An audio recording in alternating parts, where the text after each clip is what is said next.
નમસ્કાર મિત્રો. તો આજ રોજ 11મો આંતરરાષ્ટ્રીય યોગ દિવસ ઉજવાયો છે. તો રાજ્ય કક્ષાની ઉજવણીના વડનગરના શમિષ્ઠા તળાવ ખાતે 11મો આંતરરાષ્ટ્રીય યોગ દિવસ મુખ્યમંત્રી શ્રી ભૂપેન્દ્ર પટેલની હાજરીમાં ઉજવાયો. તેમાં 2121 લોકોએ ભુજાંગાસનમાં 2 મિનિટ અને 9 સેકન્ડ રહીને ગિનિસ બુક ઓફ વર્લ્ડ રેકોર્ડમાં સ્થાન મેળવ્યું છે.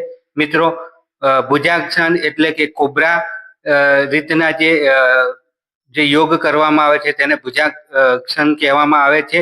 અને ભુજાંગાસનમાં પેટ પર સૂઈ શરીરનો ભાગ ઊંચો કરી કોબ્રા પોઝિશનમાં રહેવાનું હોય છે. મિત્રો, તો આ ભુજાંગાસનમાં કરોડરજ્જુની સુગમતામાં સુધારો કરે છે, પીઠને મજબૂત બનાવે છે અને ફેફસાની ક્ષમતામાં વધારો કરે છે.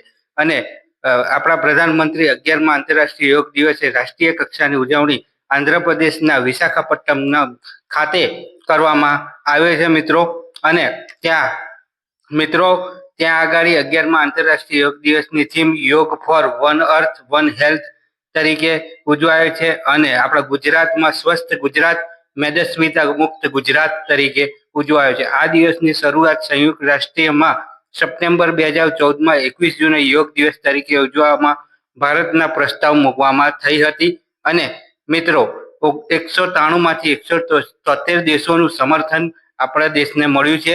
અને જે પ્રધાનમંત્રીએ 2015માં પ્રથમ વખત યોગ દિવસ ઉજવાયો હતો. તો આવી માહિતી માટે આપણી યુટ્યુબ ચેનલ વોગ ઇન્ડિયાને સબસ્ક્રાઇબ જરૂર કરજો. જય હિન્દ, જય ભારત.